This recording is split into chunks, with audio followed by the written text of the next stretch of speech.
মুমিনের জীবনের সবচেয়ে বড় পাথেয়, সবচাইতে বড় সম্বল হলো ঈমান। কারণ ঈমান না থাকলে পরে জান্নাতের ফয়সালা হবে না। এই জন্য একজন ঈমানদার তার জীবনের গুরুত্বপূর্ণ সম্পদ, এই ঈমানের জন্য প্রয়োজনে সে মরতে পারে, তারপরেও সে ঈমান হারা হতে পারে না। ঈমানের পথে থাকতে গিয়ে ঈমানদার প্রয়োজনে জীবন দিয়ে শহীদ হবে, তারপরেও সে ঈমানের পথ থেকে বিচ্যুত হবে। ফিতনার যুগ আসবে, জুলুমের যুগ আসবে। এটা ১৫০০ বছর আগে বলে গিয়েছেন মুহাম্মাদুর রাসূলুল্লাহ, বলেন সাল্লাল্লাহু আলাইহি ওয়াসাল্লাম। এখন আসেন তো কি কি ফিতনা হবে, আল্লাহর নবীর বলা কথাগুলো মিলায় নি আমাদের সমাজের সাথে, দেখি কতটা মিলে। আল্লাহর নবী বলেছেন সায়াতি আলা উম্মতি জামান, খুব শীঘ্রই এমন এক জামানা আসবে ইয়াকথুরু ফীহিল কুররা, কোরআনের কারির সংখ্যা বেড়ে যাবে, তেলাওয়াতকারীর সংখ্যা বাড়বে, কোরআন পাঠকের সংখ্যা বাড়বে, এরা শুধু কোরআন পড়বে। ওয়ায়াকিল্লুল ফুকাহা, কিন্তু ফকিহের সংখ্যা কমে যাবে, কোরআন বুঝে এমন মানুষের সংখ্যা কমে যাবে। ওয়ায়ুকবাদুল ইলম, এইভাবে করে ইলম উঠায় না হবে। আজকে দেখেন নবীজি যেটা বলেছেন সেটাই হয়েছে। আল্লাহর নবীর জামানায় সাহাবীরা কোরআনের যে আয়াত পড়তেন সেটা তারা নিজেরা বুঝতেন, কি পড়েন তারা বুঝতেন। কিন্তু আজকের এই জামানায় বাংলাদেশ নিয়ে যদি আমি কথা বলি, ৯০% মুসলমানের মধ্যে ৮৯.৫% মুসলমান হবে এবং যারা কোরআন পড়ে কিন্তু কোরআন বুঝে না। কত শতাংশ বললাম? ৯০-এর মধ্যে ৮৯ এটাও ভুল হতে পারে, আরো বেশি হবে। আমার তো সম্ভাবনা ৮৯.৯ হতে পারে। কয়জন মানুষ আছে সূরা ফাতিহার অর্থ বুঝে? এটা হলো মুসলমানদের অধঃপতনের একটি কারণ। মুসলমানরা কোরআন থেকে দূরে সরে গিয়েছে। আমাদের পূর্বপুরুষরা গোটা পৃথিবীকে তারা বীরত্বের সাথে নেতৃত্ব দিয়েছেন। কেন? কোরআনকে তারা আঁকড়ে ধরেছেন, এটিকে তারা তাদের জীবন পরিচালনার চূড়ান্ত সংবিধান হিসাবে গ্রহণ করে নিয়েছিলেন। কোরআনের কাছে থাকার কারণে গোটা পৃথিবী তারা এলাকার পর এলাকা, দেশের পর দেশ তারা জয় করেছেন। তাদের সামনে কেউ সাহস করে দাঁড়াতে পারে না। আল্লাহু আকবার। এরপরে মুসলমানরা যখন অমুসলিমদের পশ্চিমা দুনিয়ার খপ্পরে পড়ে কোরআন থেকে ধীরে ধীরে ধীরে ধীরে সরে গেল। এটা ১-২ বছরে সরে যায় না, এটা একটা লম্বা সময়ের গভীরতম ষড়যন্ত্র।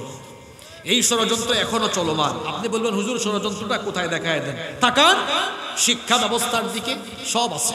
বাংলা, ইংরেজি, গণিত, সমাজ বিজ্ঞান, ইতিহাস, অর্থনীতি, পৌরনীতি, আইসিটি সব আছে, শুধু দুষ করেছে কোরআন। কোরআন কথা বলছেন না কেন? আপনাদেরকে দ্বীনের পথ থেকে বিচ্যুত করার এটা একটা ভয়াবহ ষড়যন্ত্র চক্রান্ত। কারণ মুসলমানের সন্তানরা কোরআন পড়লে, কোরআনের পথ বুঝলে, মুসলমানরা আগের মতো আবার পৃথিবীতে সাহসী হয়ে ঘুরে বেড়াবে। গোটা দুনিয়া তারা দাপটের সাথে চলবে, গোটা দুনিয়াকে তারা নেতৃত্ব দিবে। এটা অমুসলিমরা চায়, অমুসলিমরা চায়। এজন্য তারা এমন প্ল্যান পরিকল্পনা আমাদেরকে দিয়েছে, আর আমাদের মধ্য থেকে কিছু লোককে তারা টোপ হিসাবে ব্যবহার করে তাদের তৈরি করা সকল পরিকল্পনা, ষড়যন্ত্র খুব চমৎকার ভাবে প্ল্যান ওয়াইজ তারা বাস্তবায়ন করে চলেছে। যার কারণে মুসলমানদের সংখ্যা এখন বেশি, মারও খায়। জোরে বলেন, মারও খায়। অতীতে অর্ধেক দুনিয়া শাসন করেছেন আমাদের এমন বীর পুরুষও ছিলেন। ওমর ইবনুল খাত্তাব রাদিয়াল্লাহু আনহু। তখন কি মুসলমানদের সংখ্যা এখনের চাইতে কম ছিল না বেশি ছিল? তো এত কম মুসলমান দিয়া কিভাবে তিনি পৃথিবী শাসন করলেন? আমরা মনে করি ভোটার বেশি হলে, ভোটার বেশি হলে, ক্ষমতা বেশি হলে শাসন করা যায় খুব বেশি। নো, এটা ভুল। এরকম হইলে তো বাংলাদেশে এখন হুজুররা চালাইতো। কারণ বাংলাদেশে আমাদের সব হুজুরদের ফ্যান ফলোয়ার একত্রিত করলে কেউ এর ধারে কাছেও আসতে পারবে? একটার ইলেকশনে দাঁড় করায় দেন, ১০০ ভোটও পাবে। কেন পাবে না? তাদের সামনে যারা ঠিক ঠিক ঠিক ঠিক বলে চিল্লায়, এরা গরু ছাগলের মতো। ইলেকশন আসলে গরু ছাগলের দামও অনেক বেশি, এরা হাঁস মুরগির ডিমের মতো কিংবা মুরগির দামে বিক্রি হয়। ঠিক আছে কথা? আমাদের বহু হুজুরদের সমাবেশে দেখবেন লক্ষ লক্ষ মানুষ একটু ভোটে দাঁড় করায় দেন, তাহলে বুঝা দিল সংখ্যা দিয়ে শুধু পারা যায়। সংখ্যা দিয়ে পারা গেলে এই যে কি ফারুকি একটারে বানাই দিল, কি উপদেষ্টা, তার বউ দিয়ে সে ব্যবসা করে, এই লোকটা হলো বাংলাদেশে অপসংস্কৃতি আমদানির মূল হোতা। এর বিরুদ্ধে বাংলাদেশের বেশিরভাগ মানুষ, তারপরেও সে কিভাবে থাকলো?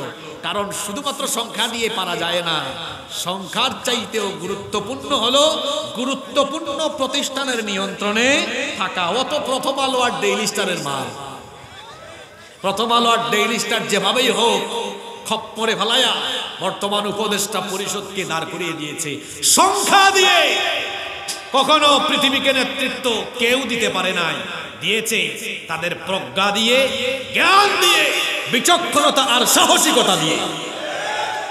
বলছিলাম ওমর রাদিয়াল্লাহু আনহুর কথা, তার সময় মুসলমানদের সংখ্যা এখনকার মতো না, বহুত কম, বহুত কম না? এত কম মানুষ দিয়ে গোটা পৃথিবী দাপিয়ে বেরিয়েছেন। ওমরের নাম শুনলেই তামাম দুনিয়ার কাফেররা থর থর করে কেঁপেছে। এটা কি শুধু সাহসিকতার গুণে? আরেকটা শক্তি আছে, এটা হলো কোরআনের শক্তি। জোরে বলতে হবে কিসের শক্তি? আরে এটা ওহীর জ্ঞান, ওহীর জ্ঞান। এই জ্ঞানে আমাদের পূর্বপুরুষরা এই জ্ঞান অর্জন করে তারা কোরআনের জ্ঞানে গুণী হয়েছিলেন বলে গোটা পৃথিবীকে তারা জ্ঞানগত যোগ্যতা আর জ্ঞানগত যোগ্যতার কারণে কোরআনের জ্ঞানের কারণে এসেছিল আল্লাহর তরফ থেকে অসীম সাহস। কোরআনের জ্ঞান, অসীম সাহস আর বীরত্ব নিয়ে গোটা পৃথিবী তারা কাঁপিয়েছেন, দাপিয়ে বেরিয়েছেন। এখন সংখ্যা এত বেশি, এরপরে এটা মুসলমানরা ফুটবলের মতো লাত্তি খায় কেন?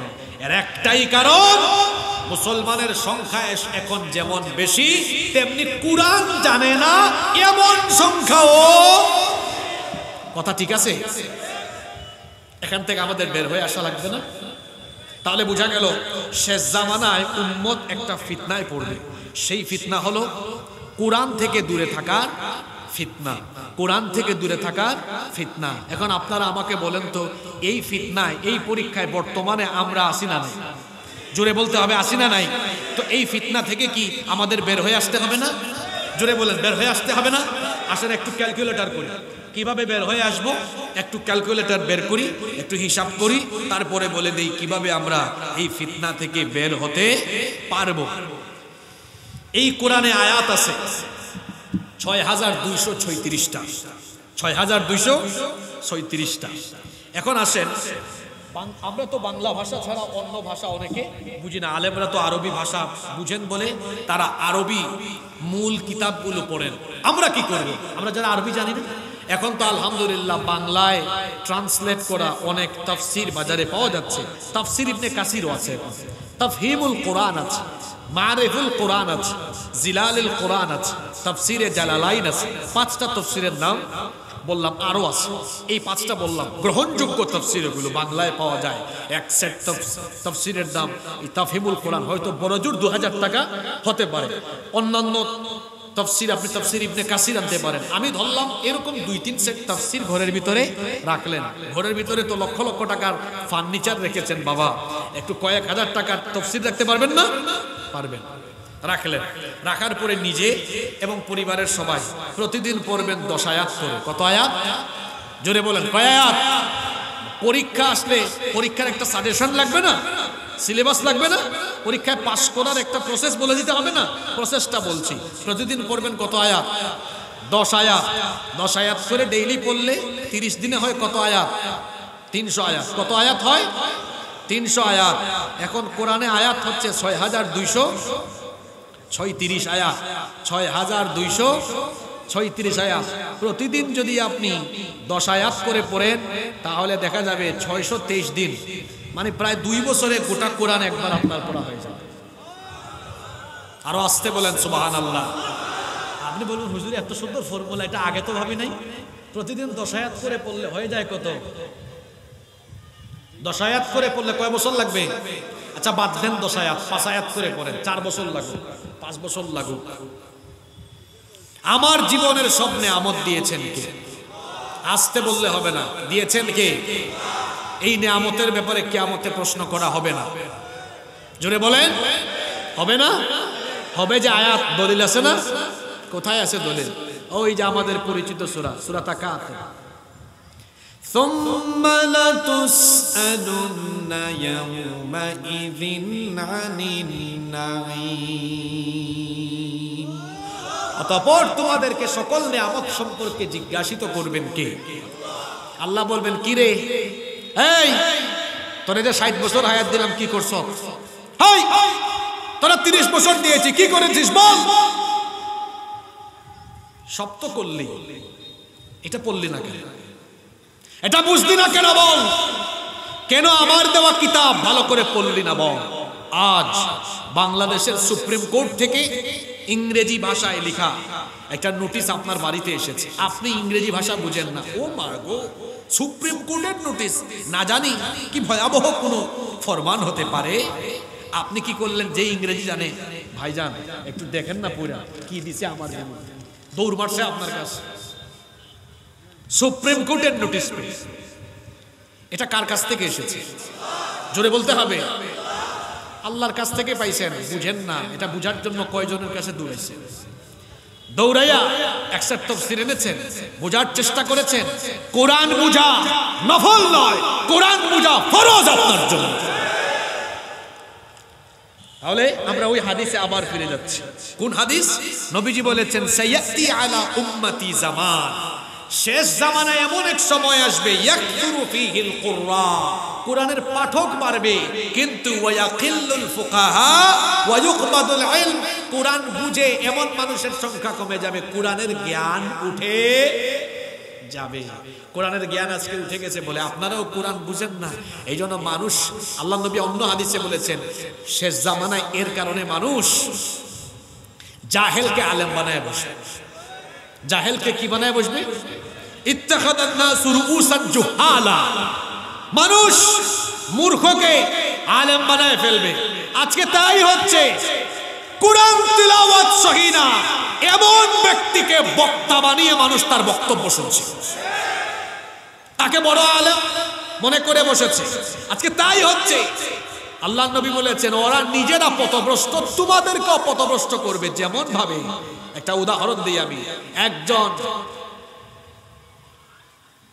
হাতুড়ে কিংবা একজন পড়াশোনা না জানা ডাক্তার, তার কাছে গেলেন, তার কাছে গেলে রোগীর রোগ কমবে না আরো বাড়বে?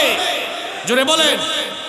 পড়াশোনা পড়ালেখা না জানা ডাক্তারের কাছে যেমন গেলে রোগীর রোগ বাড়বে, ঠিক তেমনি কোরআন হাদিসের জ্ঞান নাই এইরকম জাহেলের কাছে গেলে পড়ে মানুষ দিনের পথে আসবে না, আরো পথভ্রষ্ট, আরো গুমরাহ হয়ে যাবে। আজকে তাই হচ্ছে। কষ্ট হচ্ছে নাকি আপনাদের? তাহলে শেষ জামানার একটা ফিতনার কথা জানলাম।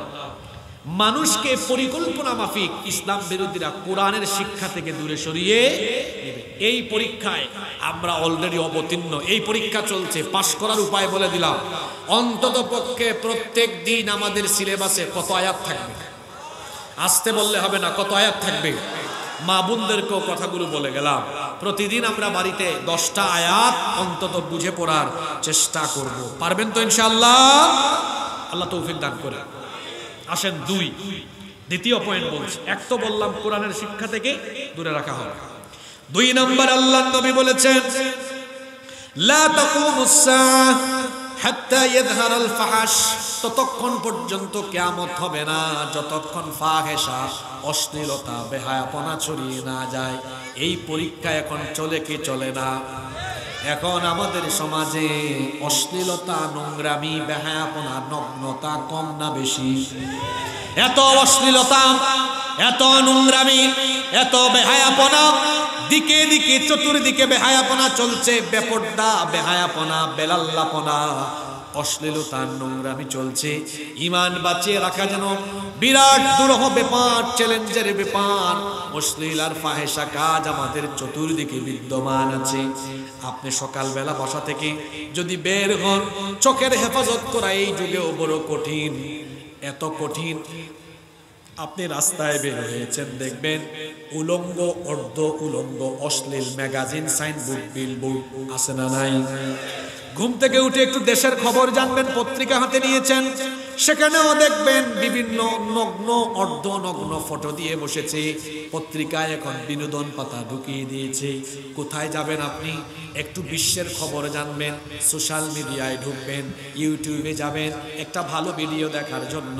দেখবেন ভালো ভিডিও যদি থাকে একটা, নিচে থাকবে খারাপ ভিডিও আরো 3টা। এটা বড় চ্যালেঞ্জের ব্যাপার এখন। নিজের চক্ষুকে হেফাজত করা, অশ্লীলতা থেকে নিজেকে বাঁচিয়ে রাখা, বেহায়াপনা থেকে নিজেকে বাঁচিয়ে রাখা, এটা এই শেষ জামানায়, আখিরি জামানায়, ফিতনার জামানায় কঠিন না সহজ? নিজেকে অশ্লীলতা থেকে বাঁচানো এখন কঠিন না সহজ? দিকে দিকে চলছে অশ্লীলতা, দিকে দিকে চলছে বেহায়াপনা। বরং বিভিন্ন সমাজে, বিভিন্ন রাষ্ট্রে এখন রাষ্ট্রীয়ভাবে অশ্লীলতাকে প্রমোট করে দেওয়া হচ্ছে, অশ্লীলতাকে বাধ্যতামূলক করে দেওয়া হচ্ছে। আল্লাহ যেটা করেছেন হালাল, ওরা সেটা রাষ্ট্রীয়ভাবে করে দিয়েছে হারাম। আগে ঠিক কইেন না, আগে বুঝেন কথাটা কি বলেছি। আল্লাহ যেটা করেছেন হালাল, এখন মানুষ অনেক জায়গায় রাষ্ট্রীয়ভাবে ওইটা করে দিয়েছে হারাম। আল্লাহ করেছেন হারাম, তারা করেছে রাষ্ট্রীয়ভাবে হালাল। কিছু উদাহরণ দেই। আল্লাহ তাআলা নিষেধ করে দিয়েছেন মদ। ও বাবা গো, যারা বলতেছেন না তাদের জন্য কি সীমিত পরিসরে জায়েজ নাকি মদ? ইন্নামাল খামরু ওয়াল মাইসিরু ওয়াল আনসাবু ওয়াল আজলামু রিজসুম মিন আমালিশ শাইতান। এটাকে শয়তানের কাজ বলেছেন কে? হারাম করে দিয়েছেন কে? আপনার দেশের মাদক নিয়ন্ত্রণ অধিদপ্তর আছে, নামটা দিয়েছে কি দেখছেন? মাদক নিয়ন্ত্রণ অধিদপ্তর। আপনারা কি নিয়ন্ত্রিত মাত্রায় বাংলাদেশের মানুষকে মাদক সেবন করাতে চান নাকি? নাম এটা দিয়েছেন কেন? আপনাদের নাম দেওয়া উচিত ছিল মাদক নির্মূল অধিদপ্তর। আমি গত 12 তারিখে গুলশানে একটু রেস্টুরেন্টে, সফরে একটা রেস্টুরেন্টে খাবার খেতে ঢুকেছি। এখন গুলশানে দেখি এক রেস্টুরেন্টে সামনে লেখা আছে এখানে বারের জন্য লাইসেন্স প্রাপ্ত এই প্রতিষ্ঠান, বারের জন্য লাইসেন্স প্রাপ্ত। এখানে আপনি লাইসেন্স থাকলে এখানে আপনি ঢুকে সেবন করতে পারবেন। তাহলে দেখেন আল্লাহ যেটা করেছেন হারাম করে দিয়েছে এটা। আপনাদের দেশে যদি কেউ 17 বছর বয়সে, 16 বছর বয়সে বিয়ে করে কি হবে? তা কথা বলছেন না কেন? রাষ্ট্রীয় আইনে কি হতে পারে? শাস্তি হতে পারে। ওই কনে ছেলে, বর কনের মা বাপকে ওসি সাহেব ধরতে পারে। এমন কি জোরে বলতে হবে আল্লাহর আইনে। আল্লাহর আইনে যেটা হারাম তারা করেছে, আল্লাহর আইনে যেটা হালাল তারা করেছে। এটা আল্লাহর সাথে শিরক।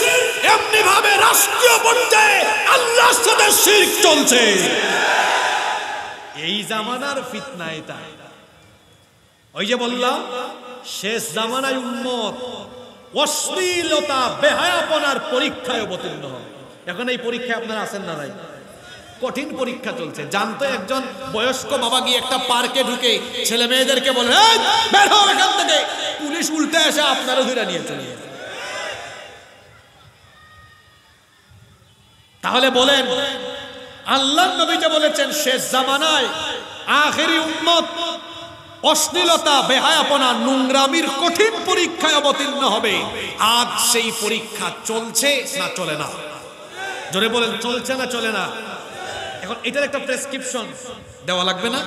আগের তার প্রেসক্রিপশন তো দিলাম, প্রতিদিন কয় আয়াত।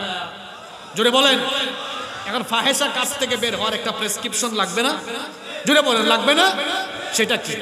সেটা হলো আমরা আমাদের যুবক ভাইদেরকে বলবো বিবাহ বহির্ভূত কোনো হারাম রিলেশন করা যাবে? এটাকে হারাম করে দিয়েছেন কে? আমরা যারা গার্ডিয়ান আছি, পিতামাতা, আমাদের দায়িত্ব কি? আমাদের দায়িত্ব হলো আমাদের ছেলে মেয়েদের দিকে নজর রাখা, আমাদের ছেলে মেয়ে কোথায় যায়, কার সাথে মিশে, আমরা আমাদের ছেলে মেয়েদেরকে ছোট্ট বয়স থেকে শিখিয়ে দিব তোমার জন্য এই 14 জন হলেন মাহরাম, এদের সাথে দেখা সাক্ষাৎ করতে পারো, কথাবার্তা বলতে পারো, কোনো অসুবিধা নাই। এই 14 জনের বাহিরে কারো সাথে অপ্রয়োজনে কথা বলা কিংবা দেখা দেওয়া তোমার জন্য যিনি হারাম করে দিয়েছেন, গলার আওয়াজ বড় করে বলেন তিনি কে? আমরা আমাদের মেয়েদেরকে শিক্ষা দিয়ে দিব, তুমি যখন স্কুলে যাবে, কলেজে যাবে, তুমি বুরখা পরিধান করে যাবে, কারণ বুরখার বিধান, পর্দার বিধানটা কার? ছোট্ট বয়স থেকে আমরা আমাদের ছেলে মেয়েদেরকে অশ্লীলতা, নোংরামির এই ফিতনার জামানা থেকে বাঁচানোর জন্য আমরা আমাদের ছেলে মেয়েদেরকে তালিম দিয়ে দিব, শিক্ষা দিয়ে দিব। তুমি মেয়েদেরকে তোমার বন্ধু বানিও না, মেয়েকে বলবো তুমি কোনো ছেলে বন্ধু বানিও না। ছেলে মেয়েদের ফ্রি মিক্সিং বন্ধ করে দিব। এই যুগে কিছু সুশীল বের হয়েছে, এদেরকে আবার অনেকে একটু উপহাস করে বলে চুচিল। এই সুশীল বলেন আর চুচিল বলেন, এরা বলে ছেলে মেয়ে একসাথে চলাফেরা করে, তো কি হয়েছে? এটা আধুনিক জামানার ট্রেন্ড, এটা আধুনিক জামানার প্রথা। ছেলে আর মেয়ে মানুষকে 2 শ্রেণীতে বিভক্ত করে দিয়েছেন কে? আসতে বলবেন না, জোরে বলেন কে? ছেলে আর মেয়েকে আলাদা করে দিয়েছেন সৃষ্টিগতভাবে। উভয়ের শারীরিক ভিন্নতা আছে, উভয়ের মধ্যে একটা সৃষ্টিগত আকর্ষণ দিয়েছেন কে? আসতে বলবেন না, জোরে বলেন কে? সৃষ্টিগতভাবে নারী পুরুষের মধ্যে একটা আকর্ষণ আছে। এখন কোন ছেলের সামনে নারী গেলে যদি ওই ছেলের আকর্ষণ না জাগে, কিংবা মেয়ের সামনে ছেলে গেলে যদি আকর্ষণ না জাগে, বুঝতে হবে ওইটা পুরুষ না, ওইটা নারী না, এর মধ্যে ডিস্টার্ব আছে, সৃষ্টিগত আকর্ষণ আছে। এই জন্য বিবাহ বহির্ভূত বিবাহের আগে বেগানা নারী পুরুষের ফ্রি মিক্সিং নিষিদ্ধ করে দিয়েছেন কে? অশ্লীলতা থেকে, নোংরামি থেকে বাঁচার জন্য ভয়াবহ ফিতনার জামানায় আমরা আমাদের ছেলে মেয়েদের মধ্যে ফ্রি মিক্সিং বন্ধ করে দিব। অনেকে এখন বুঝায় তোমার মেয়ে বন্ধু থাকলে অসুবিধা না, 4টা-5টা থাকতে পারে। কই হুজুর কি আর হয়েছে, এটা আমার ফ্রেন্ড, এটা আমার, তার বন্ধু, তার বান্ধবীর নাম মুন্নি। নাম কি? এটা আমার বান্ধবী, এইটা আমার বন্ধু। আমি বললাম ভাই আজকে থাকবে তোমার ফ্রেন্ড, কালকে হবে গার্লফ্রেন্ড, পরের দিন হবে রেপ। হচ্ছে না? আপনি উদাহরণ দিবেন আমার কাছ থেকে। ওই যে দিহান আনুষ্কার কথা মনে নাই? এই ছেলে মেয়েদের কথা কার মনে আছে? দিকে হাত তুলে। ভুলে গেছে না তো তাড়াতাড়ি না? একটা ছেলে দিহান আনুষ্কা নামে এক মেয়েকে মেরে ফেললো না, বাসায় নিয়ে রেপ করে মেরে ফেললো না? ভুলে গেছেন আপনারা, তাই না? এরকম অহরহ ঘটনা বাংলাদেশে চলছে। ফ্রি মিক্সিং আল্লাহ নিষিদ্ধ করে দিয়েছেন। আর এই বেহায়াপনার যুগে কিছু বেহায়াপনা, অশ্লীলতার ঠিকাদাররা এটাকে জায়েজ করে দিয়েছে, ঠিক কি না? কিছু বংচং হুজুর বের হয়েছে, বংচং হুজুর, কুরআন নাই, হাদিস নাই, আবার নাম দিয়েছে মোটিভেশনাল স্পিকার। কি স্পিকার? ছেলেপেলেদেরকে, যুবক তরুণদেরকে এরা প্রেম শেখায়, বিবাহ বহির্ভূত হারাম রিলেশন শেখায়। আমি কি ভুল বলেছি? এইসব বক্তা নামের তক্তাদেরকে কান ধরে স্টেজ থেকে নামায় দিবেন। এটা পবিত্র মঞ্চ। বিবাহ বহির্ভূত সম্পর্কের ব্যাপারে ছেলেদেরকে মেয়েদেরকে উৎসাহিত করার অধিকার কে তোমাকে দিয়েছে? বিবাহ বহির্ভূত সকল সম্পর্ক হারাম করে দিয়েছেন কে? তাহলে শেষ জামানায় অশ্লীলতা, নোংরামি, বেহায়াপনা চলবে। এই পরীক্ষা এখন চলে কি চলে না? চলে কি চলে না? এই পরীক্ষায় আমাদেরকে বিচক্ষণতার সাথে এই পরীক্ষায় আমাদেরকে মোকাবেলা করতে হবে, নিজের ঈমান বাঁচাতে হবে। আমাদের ছেলে মেয়েকে আমরা সুবিধাজনক সময়ে আমরা আমাদের ছেলে মেয়েদের বিবাহের ব্যবস্থা করে দিব। তাড়াতাড়ি বিবাহ ব্যবস্থা করে দেওয়া এই অশ্লীলতা, বেহায়াপনা, জিনা, ব্যভিচার থেকে বাঁচানোর একটা গুরুত্বপূর্ণ উপায় হতে পারে। আল্লাহ আমাদেরকে কথাগুলো বোঝার তৌফিক দান করে। কষ্ট হচ্ছে আপনাদের? এরপরে আসেন নাম্বার 3 নাম্বার, আল্লাহর নবী বলেছেন শেষ জামানায় আরো একটি ভয়াবহ ফিতনা চলবে। সেই ফিতনা হলো এমন, শেষ জামানায় ঘুষখোর বাড়বে, সুদখোর বাড়বে, গান বাজনা বাড়বে। সুদ তো এখন নাই গো, সুদ এখন নাই। আমার দেশে এমন বহু মানুষ আছে যারা আজান হলে নামাজের একদম সামনের কাতারে থাকে, আবার এরা এলাকার সুদের লিস্ট করা হলে সুদি কারবারেও এদেরকে সামনের কাতারে বসানো হয়। সুদ একটি ভয়াবহ মারাত্মক কবিরা গুনাহ। আল্লাহর নবী বলেছেন, যে ব্যক্তি সুদ গ্রহণ করলো, সুদের সাথে সম্পৃক্ত থাকলো, আল্লাহর নবী বলেছেন সুদের তো 70টার বেশি গুনাহ আছে, তার মধ্যে সর্বনিম্ন গুনাহ হলো নিজের মায়ের সাথে জিনা করা। আবার অন্য হাদিসে এসেছে, নবীজি বলেছেন, যে ব্যক্তি মাত্র 1 দিরহাম সুদ গ্রহণ করলো, কত দিরহাম? আরো জোরে বলেন, কত দিরহাম? যে ব্যক্তি 1 দিরহাম সুদের কারবারের সাথে যে কোনোভাবে সম্পৃক্ত হলো, ওই ব্যক্তি 36 বার জিনা করার সমান অপরাধ করলো। কতবার? কতবার? সুদ এখন আছে না নাই? আর ঘুষ তো নাই। এটার নাম দিয়েছে অনেকগুলা। নাম দিয়েছে কি জানেন? টেবিল মানি, স্পিড মানি, নাম দিয়েছে বকশিশ, নাম দিয়েছে কমিশন, আর কোন নাম আছে নাকি? হাদিয়া, ঠিক আছে। তারপরে নাম দিয়েছে চায়ের পয়সা, পানের পয়সা। স্পিড মানি, টেবিল মানি কেন? মানে যত স্পিডে আপনি আমারে দিবেন, অত স্পিডে কাজ শেষ হয়ে যাবে। ঘুষখোরের জন্য জাহান্নাম হারাম করে দিয়েছেন কি? ঘুষ চলছে, ঘুষ ছাড়া যেন এখন কোনো কাজ হয় না। ফাইল এক টেবিল থেকে অন্য টেবিলে যায় না। তারপরে কি? গান আর বাজনা। এটা তো এখন প্রতিটি পরিবারে বাধ্যতামূলক হয়ে গিয়েছে। তাদের গান বাজনা ছাড়া বিয়ের অনুষ্ঠান উদ্বোধনী হয় না। ঠিক আছে কথা? আপনারা খুব ভদ্র মানুষ, যেটা করেন ওইটা আমার ঠিক বলে স্বীকার করে ফেলেন। বেশিরভাগ মুসলিম পরিবারে এখন বিবাহের অনুষ্ঠান আরম্ভ হয় কি দিয়ে? আচ্ছা, বিবাহ কি শুধু সামাজিক অনুষ্ঠান না ইবাদত? জোরে বলেন, শুধু কি সামাজিক অনুষ্ঠান না ইবাদত? এটা শুধু সামাজিক অনুষ্ঠান নয়, এটা হলো একটা ইবাদত। এখন বিয়ের মতো একটা ইবাদত, একটা পবিত্র কাজ আরম্ভ হচ্ছে গান বাজনার মতো অপবিত্র জিনিস দিয়ে। একটা ছেলে আর মেয়ে যখন বৈবাহিক জীবন আরম্ভ করে, তখন তাদের দাম্পত্য জীবনের শুরুতে তারা এই অপবিত্র গান বাজনা দিয়ে তারা তাদের দাম্পত্য জীবন শুরু করলো।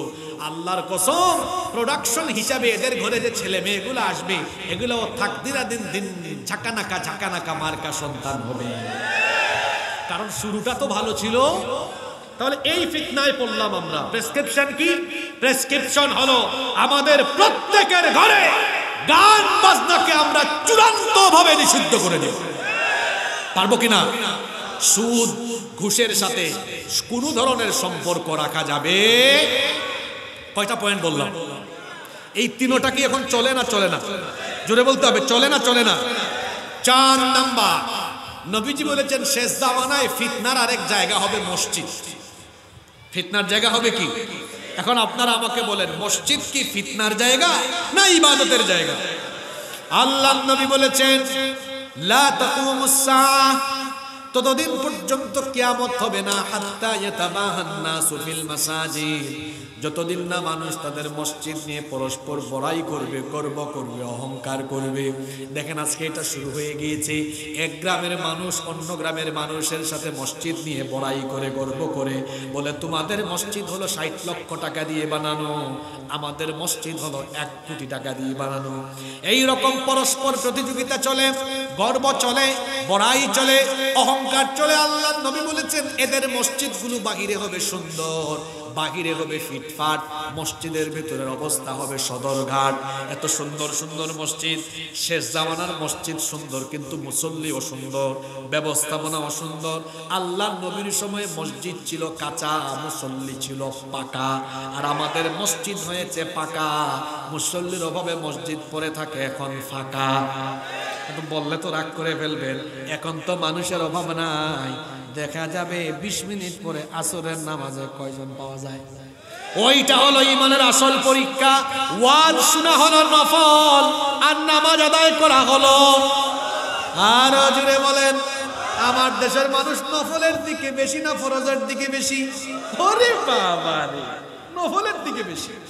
আবার যদি বলেন ভাই আপনি জান্নাত চান কিনা, একটা হাত নিচে থাকবে না। দেখেন একটু দেখাই কারা কারা জান্নাত চান। জান্নাত তো সবাই চান, হাত নামান। যদি বলেন আসেন ভাই মসজিদে যাই, কয় আমার একটু ডিস্টার্ব আছে, লুঙ্গিতে কাপড়ের সমস্যা, কাপড় ঠিক নাই। তো ঠিক নাই, ওটা পড়ছেন কেন? আছে না নাই? একটা তালাবদ্ধ বাড়ি, তালা দেওয়া, ওটাতে ঢুকতে কি লাগবে? জোরে বলেন কি লাগবে? আপনারা তো জান্নাত চান, আল্লাহ বানিয়েছেন আপনাদের জন্য, আল্লাহ দিতে চান। আল্লাহ ডেইলি আপনাদেরকে তার কাছে মসজিদে আল্লাহ ডাকেন, তার পায়ের কাছে আল্লাহ আপনাকে ডাকেন কয়বার? জোরে বলেন কয়বার? এই জন্য বড় মহব্বত, বড় ভালোবাসার ডাক। আয়, তোর জন্য এত সুন্দর জান্নাত বানিয়েছে, ওখানে কোনো কিছুর অভাব নাই, বানায় রাখছে, চাবিটা আমার কাছে আছে। আয়, আয় না, প্রতিদিন 5 বার আমার পায়ের কাছে পড়ে থাক, আমার কাছে আয়। তোর জন্য যে জান্নাত বানিয়েছে, আমার পায়ের কাছে এসে সাজদা দিয়ে তোর জন্য বানানো জান্নাতের চাবিটা আমার কাছ থেকে নিয়ে নে। সুবহানাল্লাহ। তা জান্নাতে যাবেন, চাবি লাগবে না? এই চাবিটা আনার জন্য যাবেন কোথায়? জোরে বলেন যাবেন কোথায়? দেখা যাবে গো। কোথায় যান আপনারা? নামাজ ছাড়া জান্নাতের গন্ধ পাওয়া যাবে? জনা আজান হলে যাব কোথায়? ওয়াদা, ওয়াদা। কারা কারা রাজি নাই হাত তুলেন? কারা কারা রাজি আছেন দেখি হাত তোলেন। মাশাআল্লাহ, মাশাআল্লাহ, আল্লাহ সবাইকে কবুল করেন। তাহলে গিয়ে আবার ফিতনা লাগাই দিয়েন না। ফিতনার কথা বলছিলাম না? ফিতনা হবে কোথায়? কথা বলেন না কেন? কোথায়? বলবেন হুজুর ফিতনাটা কেমন হবে, আপনার আমাদেরকে একটু বলেন না। ফিতনা হবে দেখবেন মুসল্লির ফিতনা, কমিটির ফিতনা। আগে কমিটির ফিতনা বলে ফেলি, এটা আমার কথা নয়, কেউ রাগ করবেন না। ওয়াজ হয়তো কমন পড়তে পারে, কমন বললে আপনি আমার উপর রাগ কইরেন না, বরং তওবা করে বাড়ি চলে যায়েন। আল্লাহর নবী বলেছেন এই যে এত সুন্দর সুন্দর মসজিদ আখিরি জামানায় দেখা যাবে, কিন্তু মসজিদে ঢুকবা, ঢুকার পরে দেখবা উলুউন আহলুল ফিসকি ফিল মাসাজিদ, আল্লাহওয়ালা মানুষের গলার আওয়াজের চাইতে সেখানে ফাসিক পাপাচারীদের গলার আওয়াজ বড় হয়ে যাবে। যান একটু মসজিদে গিয়ে দেখেন, দেখবেন ইমাম সাহেবের, খতিব সাহেবের গলার আওয়াজের চাইতে সুদখোর সভাপতি, ঘুষখোর সেক্রেটারির গলার আওয়াজ বেশি। আর বাংলাদেশে বেশিরভাগ মসজিদের সভাপতি সেক্রেটারি হলো সুদখোর, ঘুষখোর, হারামখোর। এই ধরনের সভাপতি সেক্রেটারির সংখ্যা কম না বেশি? আমরা সভাপতি সেক্রেটারি মসজিদ কমিটি বানানোর জন্য টাকা পয়সাকে, ক্ষমতাকে, দাপটকে আমরা মূল যোগ্যতা বানিয়েছি, কিন্তু মূল যোগ্যতা হবে তাকওয়া। মূল যোগ্যতা হবে কি? যার তাকওয়া যত বেশি, টাকা নাই, পয়সা নাই, অসুবিধা নাই, টাকা পয়সা কম আছে, তাকেই মসজিদের দায়িত্ব দিতে। এটা গেল কমিটির ফিতনা। আসেন এবার মুসল্লির ফিতনা। মুসল্লিও যে কত জাতের ফিতনা মসজিদের ভেতরে করে। ইমাম সাহেব লম্বা কেরাত পড়লেও কিছু মুসল্লি ঝামেলা করে, কম কেরাত পড়লেও ঝামেলা করে। কিছু মানুষের নাম হলো আব্দুর রহমান ওরফে ঝামেলা। প্রতিটা গ্রামে, প্রতিটা এলাকায় কিছু ওরফে ঝামেলা এরকম আছে না নাই? এরকম কিছু মানুষ থাকে, তার কাজই হলো ইমাম আর মুয়াজ্জিনের পেছনে লেগে থাকা। অবশ্য আপনাদের রংপুরে এমন মানুষ নাই। তারপরে হাত কোথায় বাঁধবে, বুকের উপরে না নাভির উপরে? আমিন আসতে বলবে না জোরে বলবে? এটা নিয়েও দেখবেন মুসল্লির মধ্যে ঝামেলা আছে না নাই? আসতে বললেও কি, জোরে বললেও কি, বুকের উপরে বাঁধলে কি, নাভির উপর বাঁধলে কি, কোনো অসুবিধা নাই। এটা নিয়ে ফিতনা করা যাবে না। যার যেখানে ইচ্ছা হাত বাঁধুক, যার ইচ্ছা জুড়ে বলুক, যার ইচ্ছা আসতে আমিন বলুক। এটা নিয়ে ফিতনা করব না। ফিতনা করবে যারা, এদের পরিচয় হলো আখিরি জামানার চরম টাইপসের ফিতনাবাজ, ধোঁকাবাজ তারা। এবার আসেন এই ফিতনা থেকে বাঁচবো কেমনে, এটারও প্রেসক্রিপশন লাগবে না? আমি প্রতিটা ফিতনার কথা বলছি, আবার প্রেসক্রিপশনও বলে যাচ্ছি। এটার থেকে বাঁচার প্রেসক্রিপশন হলো বেনামাজি একজন মানুষকেও মসজিদের কমিটিতে রাখা যাবে না। কোন হারামখোরকে মসজিদ কমিটিতে ঢুকানো যাবে, ওই মসজিদ ভালো চলবে। 2, মসজিদের ভেতরে মুসল্লিরা কোনো বিষয় নিয়ে কোনো ঝামেলা করবেন, ইমাম সাহেব যা বলবে তাই হবে, ইমামের আনুগত্য করতে হবে। রাজি আছেন তো? আজকে আর বেশি কথা বললাম না। আজকে যে ফিতনাগুলোর কথা বললাম, আমি শেষ জামানার ফিতনা নিয়ে যেখানে জুমা পড়াই, একটানা 9 জুমা বক্তব্য রেখেছি, প্রায় 8-9 ঘন্টার বক্তৃতা আছে, সময় করে সেখান থেকে ধারাবাহিকভাবে সব আলোচনা শুনে নেবেন। আজকে তো অল্প সময়ে যে অল্প কথাগুলো বললাম, আশ্চর্যের ব্যাপার হলো প্রতিটি ফিতনা এখন চলমান। তার মধ্যে আমি আবার চলে যাচ্ছি 1 নম্বরে কি বলেছিলাম? কোরআনের পাঠক, কোরআনের পাঠক পারবে, বুঝবে এমন মানুষ কমে যাবে। আর সবগুলো ফিতনা যদি একত্রিত করি তাহলে বলতে পারি এই চ্যালেঞ্জ মোকাবেলায় কোরআনের জ্ঞানের দরকার নাই। তো কোরআনের জ্ঞানের দরকার আছে না? এই চ্যালেঞ্জ মোকাবেলার জন্য আমাদের বিশেষজ্ঞ আলেম ওলামা বানানো দরকার। আর এই আলেম ওলামা বানানোর জায়গা কোথায়? জোরে বলতে হবে, মাদ্রাসা। এই মাদ্রাসাগুলো যত সমৃদ্ধ হবে, উন্নত হবে, মুসলমান জাতিসত্তা মাথা উঁচু করে দাঁড়ানোর জন্য মুসলমানরা আরো বেশি শক্তিশালী হতে পারবে। আপনাদের এলাকার এই যে প্রতিষ্ঠানটা, এটা আপনাদের গৌরব, এটা আপনাদের জন্য একটা ঐতিহ্য। এমনও হতে পারে, আমি দোয়া করে যাচ্ছি আজকে আল্লাহ যেন কবুল করে, বাংলাদেশে এমন বহু এলাকা আছে, ওই গ্রামকে, ওই এলাকাকে মানুষ ওই এলাকার প্রতিষ্ঠান দিয়েছিল। আছে না এরকম? ওই গ্রামের নাম কেউ জানে না, কিন্তু প্রতিষ্ঠান সবাই চিনে। এমনকি প্রতিষ্ঠানের কারণে ওই এলাকাকে সবাই মানুষ চিনে। আমি দোয়া করে যাব আজকে এই চেতনাগঞ্জ রহমানিয়া এই মাদ্রাসাকে যেন আল্লাহ তাআলা বাংলাদেশের একটি উল্লেখযোগ্য এবং আন্তর্জাতিক মানের একটি মাদ্রাসা হিসেবে আল্লাহ যেন কবুল করেন। মাদ্রাসার তো কর্মকাণ্ড খুব ভালো। ওনারা আমাকে বললেন গত বছর পাগড়ি দিলেন 5 জনকে, আর এবার দিলেন কয়জনকে? 7 জনকে। গত বছরের চেয়ে এবার উন্নতি কম হয়েছে না বেশি হয়েছে? জোরে বলেন, আপনারা খুশি না বেজার? আমার মনে হয় এবার হয়েছে 7 জন, আগামীতে হবে 10-এর বেশি ইনশাআল্লাহ।